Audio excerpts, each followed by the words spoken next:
Screen ખસેડી લેવાનું કેમ કહ્યું ખબર છે? એમણે ડિટ્ટો ડાન્સ કર્યો છે આમાં જે સ્ક્રીન પર હતો ને, એટલે આમ હોય તો કોઈને એમ થાય કે એમાં જોઈન કર્યો છે, પણ એમને જોયા વગર સેમ ડાન્સ કર્યો છે વૈદા રહેમાનનો. હરેશભાઈ તમે જાઓ ઉપર જાઓ ને પેલા પાડી જોડે પાડો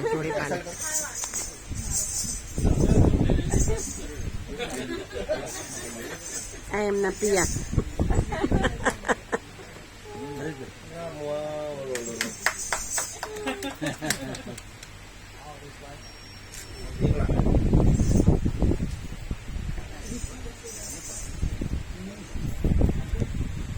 4 દિવસથી જમણ